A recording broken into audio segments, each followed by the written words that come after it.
Hungarian Revolution. I'll figure out how old I am. I was 20 years old.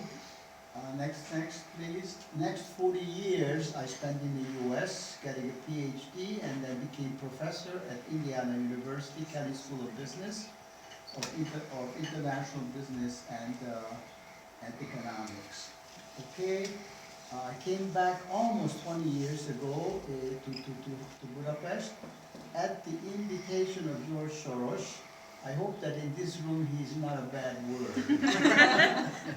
And I took early retirement from Indiana University School of Business, and he invited me to serve as academic dean, director, and professor at the relatively new business school, which is older than Central European University, but sometime afterwards it became associated with Central European University and became its business school.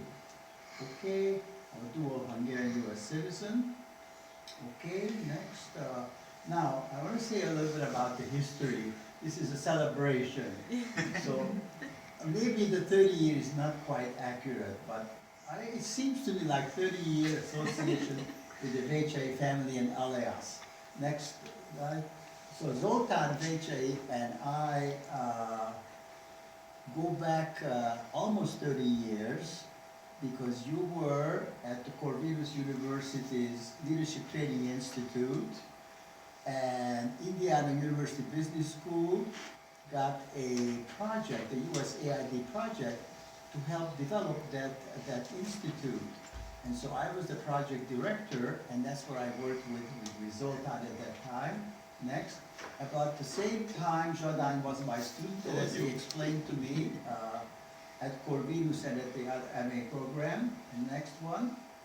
And early on, almost 30 years ago, at least 25 years ago, the three of us, Zoltán, Zoltán, and I, cooperated in consulting projects, mostly focusing on business culture differences between West Europe and North America on the one hand, and early stage transition economies like Hungary on the other.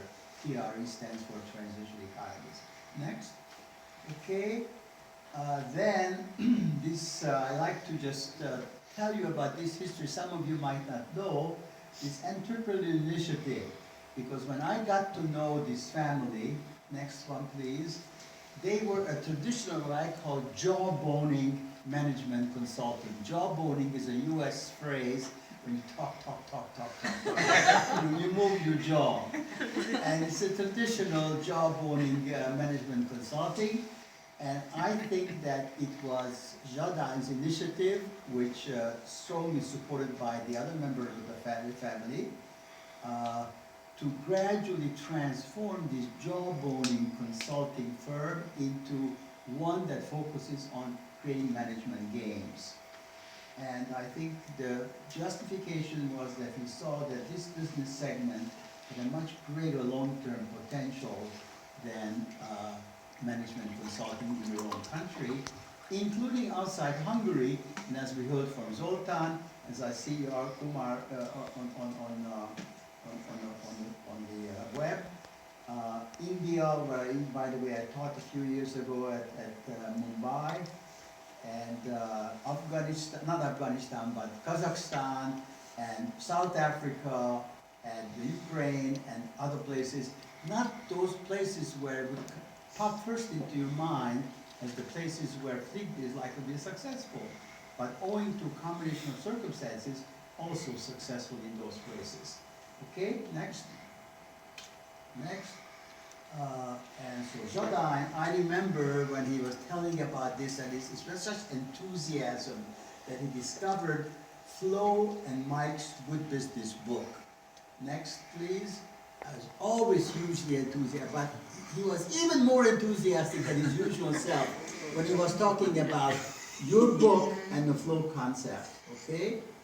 And he moved literally heaven and earth to get Mike's attention, you know, when he read this book, and through a fortuitous bit of luck, got his involvement in the FLIGBY project. I don't know if I can, let me start. But this is, he finally got contact with Mike. He finally went to see him. And then told him about FLIGBY, all into it. Mike says, games? That's for my grandchildren. I'm not interested in games. Is that basically what happened? Something like that. And then he said, okay, before I leave, allow me to show you one game that won a European award. And that game was his mountain climbing, putting together a team of mountain climbers. And you, for many of decades, you were a mountain climber. And you were so fascinated by that game that you suddenly said, maybe there is something in here. Let's take a look. So I think it was brilliant that you did that, Jadai. Oh, yeah. And okay. Yeah, for sure. Next. And Mike's book offered this good business really two benefits: improved business ethics and better business efficiency. That's how I would sum up what that book is. Okay, next please. Okay, Alias obtained from Mike, I think, two things that's very important as a background. He helped make FLIGBY scientifically sound.